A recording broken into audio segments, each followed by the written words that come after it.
Okay, so my name is Darius, and I'm going to be talking to you about Section 377A Law and Policy.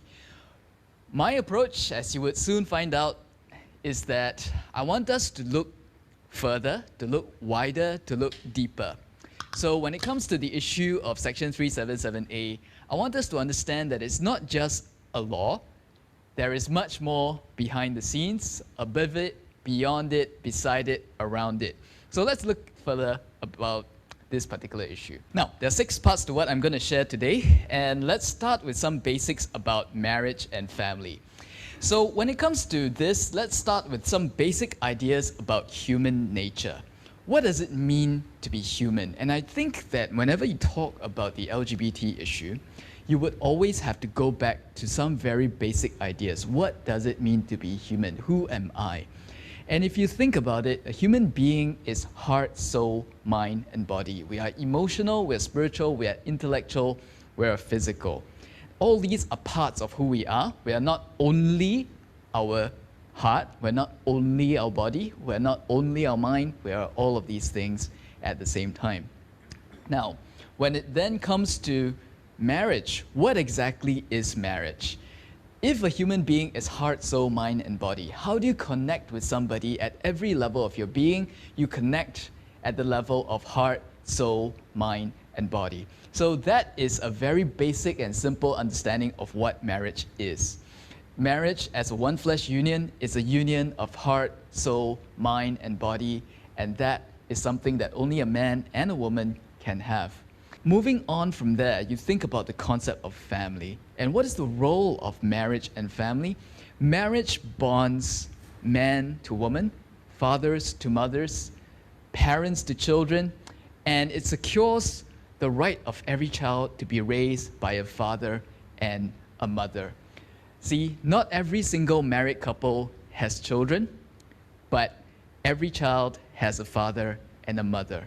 So how can we ensure, how can we promote, how can we protect that particular bond between fathers and mothers, between parents and children, between children and their right to be raised by a father and a mother? That is the idea of marriage. So if you look at marriage, marriage is something that is affected not just by the married couple themselves. We are always living in society, in community, and that actually is affected by a whole wide range of things. You have things like, for example, values and habits regarding sexual behavior, expectations and roles of men and women, attitudes towards resolving conflict. So, of course, married couples here, you know exactly what I mean. Attitudes about bearing and upbringing of children, and norms about families and relationships, and a whole wide range of other values, rights, and duties. Now, all of these things have an effect on marriage. They can come together and they can strengthen the marital union, or on the other hand, they can weaken the marital union if these kinds of values, rights, and duties are not in the right place. So marriage is profoundly affected by the society, by the community, by the wider moral values that are affecting us all around. So with that, let's go on to talk about some recent developments in Singapore. And this is probably a field that some of you might not be familiar with. No worries, I'll try to explain in a very simple way. Now, I want you to think about the idea of a king with absolute power. This guy can make the law, he can interpret the law, he can enforce the law. If he is not happy with you, he can throw you in jail, he can sentence you to death, and there's nothing that you can say about it because he has absolute power. So obviously, if you have a good king, it is very good. If you have a bad king, it is very bad. And you find that society would suffer very badly, especially when you have a bad king. So how do you then restrain the power of a king? Well, at least in many societies nowadays, this is what we do. We separate the powers of the king. So instead of having the king have all the powers, you separate the powers to make the law, to interpret the law, and the power to enforce the law. And instead of a king, you put in place a document, a written law. That is known as the Constitution, the supreme law of the land, the highest law. And so this particular law governs things like who is allowed to make the law.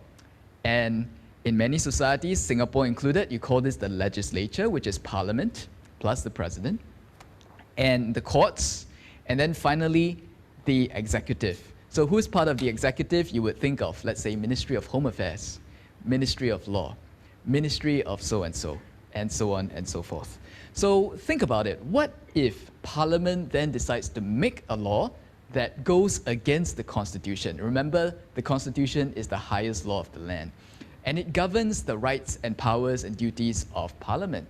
So what if Parliament makes a law that is against the Constitution? That, in Singapore, the courts have the power to then interpret the Constitution and to say, well, is it consistent with the Constitution or is it inconsistent with the Constitution? And so if your rights are violated, you can go to the courts in Singapore and you can challenge that law in court. That is basically the idea of an unconstitutional law or an illegal law. Now, who is the Attorney General? Why am I talking about this person? You'll find out very soon. Now, the Attorney General is the public prosecutor in Singapore. This person is part of the executive. This person executes and enforces the law. This person has the power to prosecute crimes, such as Section 377A. So let's talk about some recent developments in Singapore then. This is Section 377A. For all of you who have come, I'm pretty sure you're familiar with this provision. But in essence, what does this say? If you are male and you commit an act of gross indecency with another male, that is a crime, and it can be punished with imprisonment for a term that may extend for up to 2 years. So this was enacted in Singapore in 1938, when Singapore was still a British colony. In 2007, there was a debate in Singapore over Section 377A, and the government decided to retain Section 377A, but it also said we are not going to proactively enforce it. Prime Minister said this was to maintain a balance. We want to maintain a stable society with traditional heterosexual family values, but at the same time, you want to create space for homosexuals to live their lives in society. Now, fast forward the date, 2018, the Attorney General, so this is the picture of our current Attorney General, Lucien Wong. He said this. He said that Section 377A will not be enforced against two consenting adults in a private place. He said this in a press release on 2nd October. He said that again in a Straits Times opinion piece on 6th October. So this was in 2018. Now, Section 377A has been challenged a number of times in court. So from 2012 to 2014, that was one set of challenges. And then again in 2019 up to 2022, that was another set of challenges.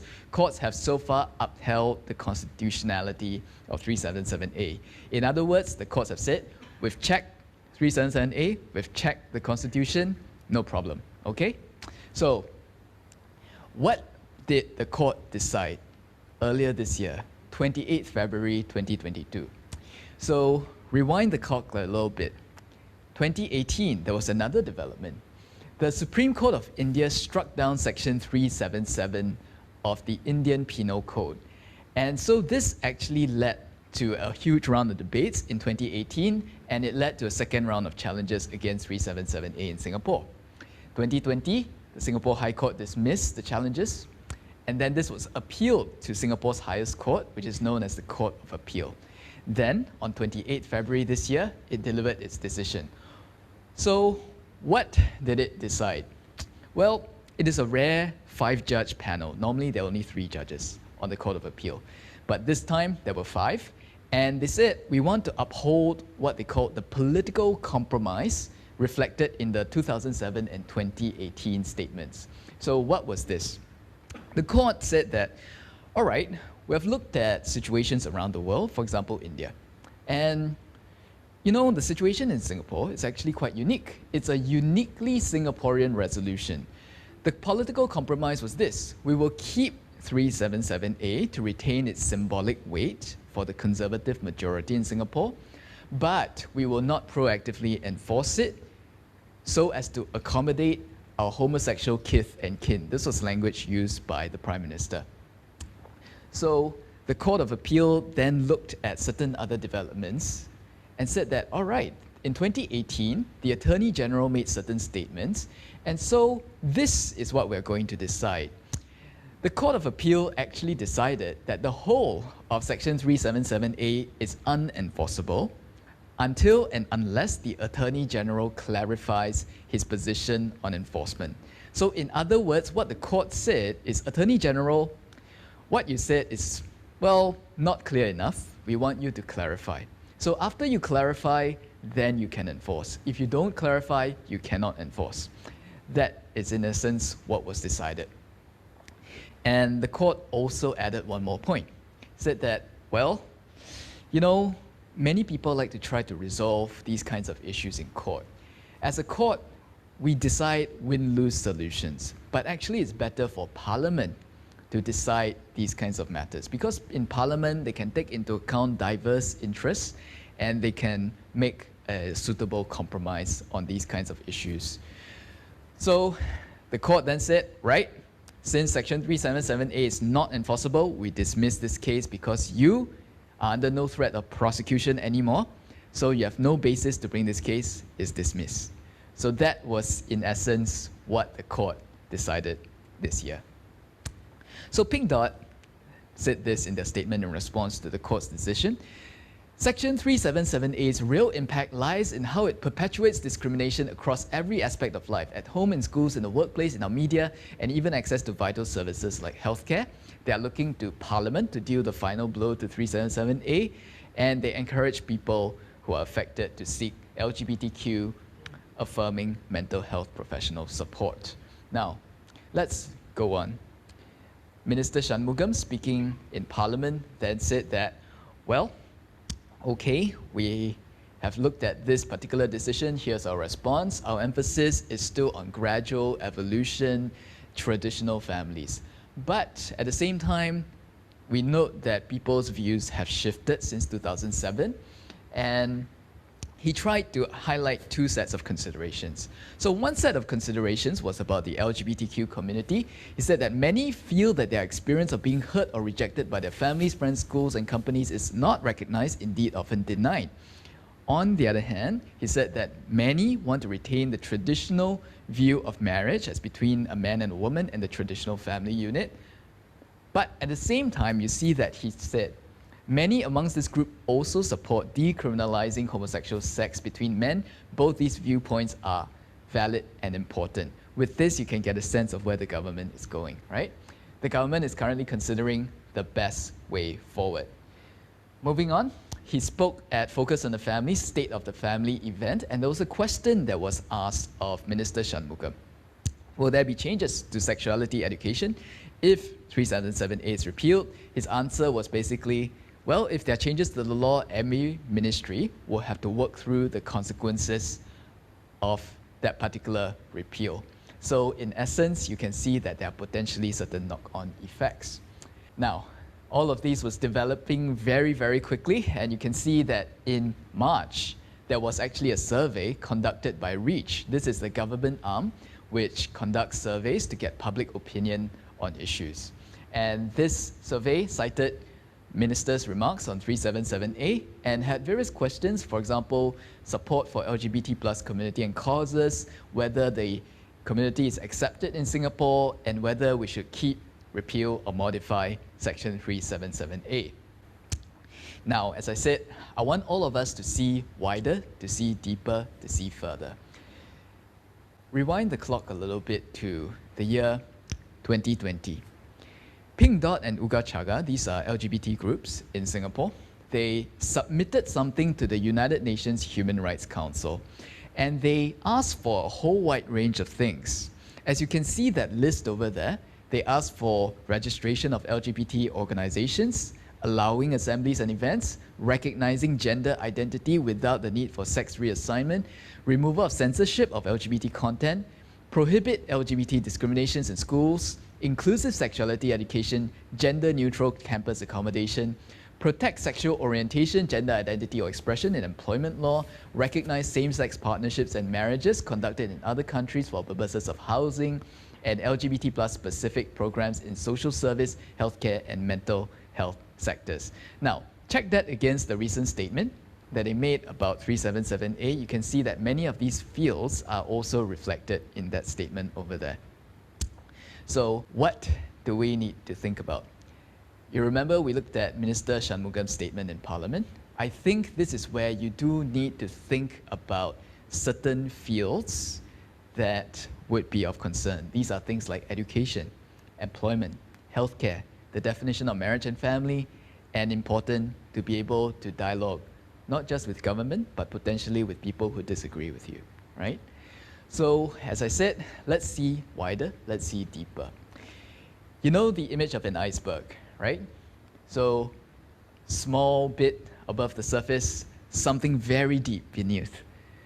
So when we look at the surface, we see political issues. But actually deep down within, you see something deeper. You see philosophies, you see worldviews, you see spiritual forces.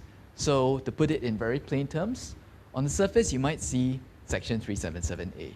But beneath the issue, you can see LGBTQ plus ideology, and further down, the spirit of the age. Now, how? What are the wider issues?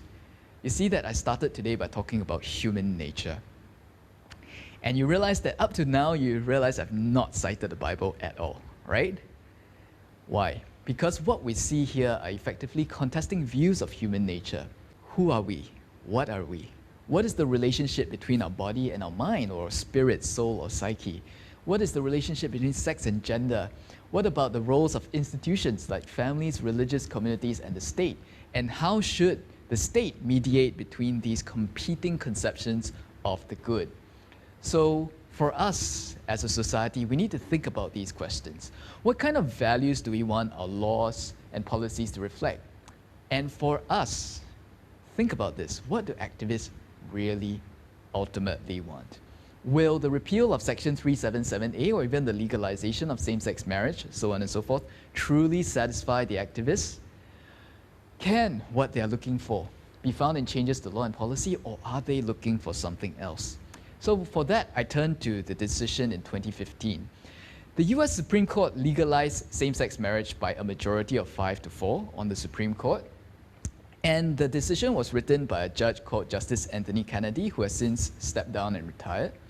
Now, I'll give you several quotes in here, and I want you to open your heart and open your mind to try to understand what is being said here. It says this: marriage responds to the universal fear that a lonely person might call out only to find no one there. It offers the hope of companionship and understanding and assurance that while both still live, there will be someone to care for the other. As the state itself makes marriage all the more precious by the significance it attaches to it, exclusion from that status has the effect of teaching that gays and lesbians are unequal in important respects. It demeans gays and lesbians for the state to lock them out of a central institution of the nation's society. Same-sex couples too may aspire to the transcendent purposes of marriage and seek fulfillment in its highest meaning. No union is more profound than marriage, for it embodies the highest ideals of love, fidelity, devotion, sacrifice, and family. In forming a marital union, two people become something greater than once they were. As some of the petitioners in these cases demonstrate, marriage embodies a love that may endure even past death.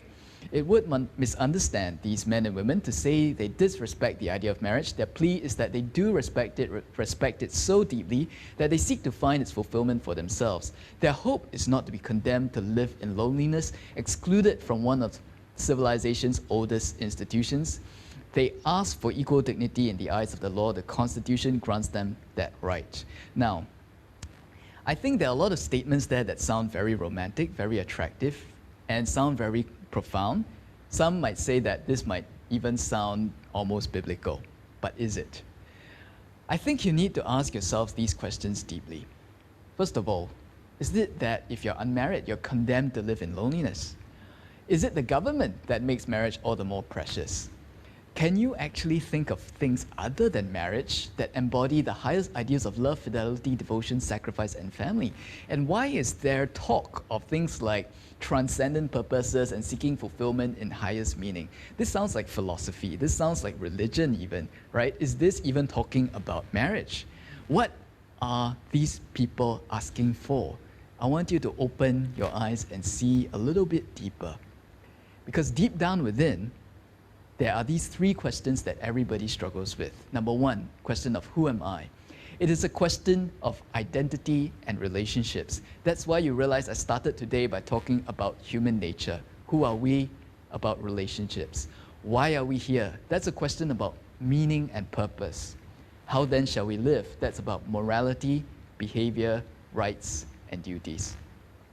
So I want you to think about this. The LGBTQ plus movement is attractive to certain people because it appeals to something very, very deep.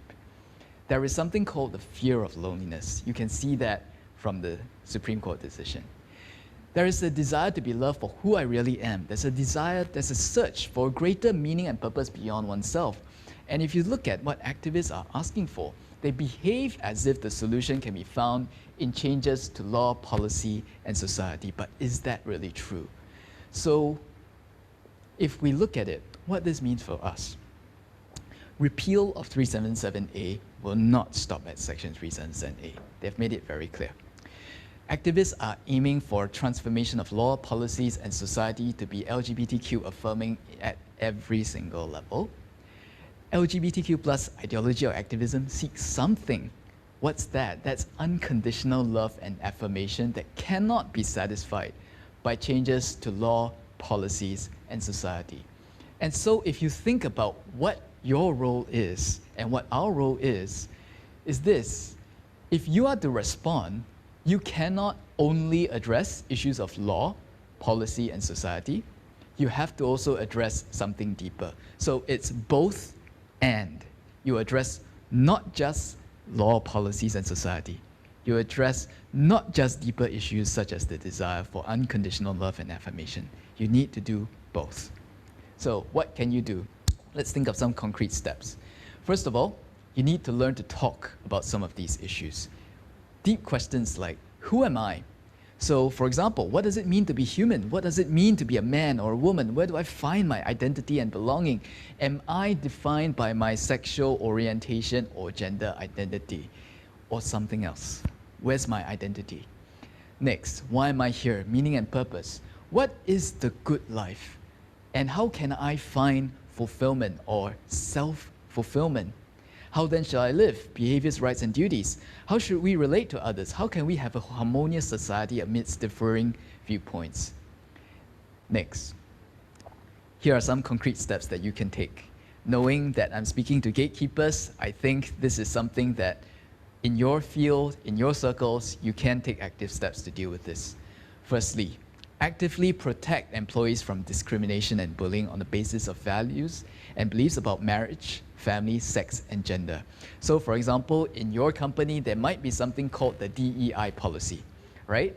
And these very often say that you cannot discriminate on the basis of sexual orientation or gender identity. What this sometimes means is maybe to almost say that if you disagree with homosexuality, if you disagree with the idea that a man can be a woman, then you are discriminating against your colleagues. You might be, let's say, subject to certain disciplinary consequences.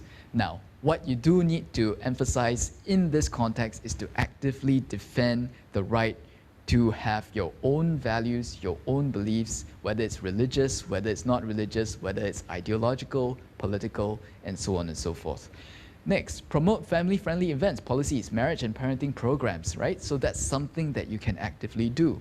Next, applaud and support employees and partners who are family champions. Now, for example, if you have a partnership with a pro-family group, and that pro-family group is criticized because it stands up for marriage and family, right? Don't cut those ties. If you have an employee who's outspoken on 377A, that person doesn't deserve to be fired, right? So support these kinds of people. Next. Well, look, big picture. I think looking at the highest law of the land, if this is something so fundamental, then we should start calling for amendments to the Singapore Constitution to put in place what? Marriage as between a man and a woman, family as based on parenthood within marriage, right, of a man and a woman, and children's rights, including the rights of children to be raised by a father and mother as far as possible. So here are some resources that you can look at. So please take note of this. Ever thought of that? You can look at the website link. It's as straightforward as www.everthoughtofthat.com.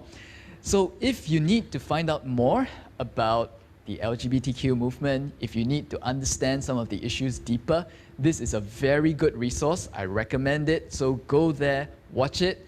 It has videos, okay, that are, shall I say, very straightforward to understand, but sometimes also be prepared. They will give you things just as they are, okay? So you might see content from, let's say, LGBTQ activists themselves, and you can understand the issue comprehensively on that, okay? It's a very good resource. Next, Protect 377A. So this is a website that has been started not too long ago.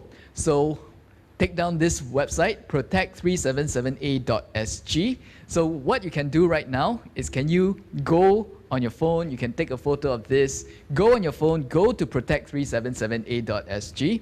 You would see that there is a petition right there. Okay, read it through. If you agree with it, please go ahead, sign it, and put your name to this. Okay, so this is something very simple that you can do. And if you agree with it, also, please forward it to your friends who have similar values, whom you know will also join this movement to protect 377A. Now, what about the non-political sphere? As you remember, I said that you cannot just do law and policy and society.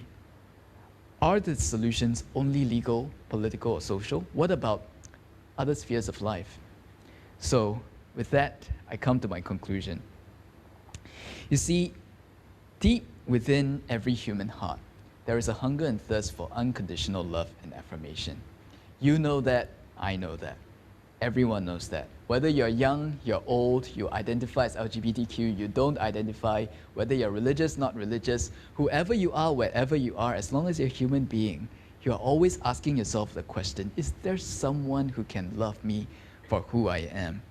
Is there someone who cares if I'm crying in the middle of the night? That is a question that we all struggle with at some point in our lives.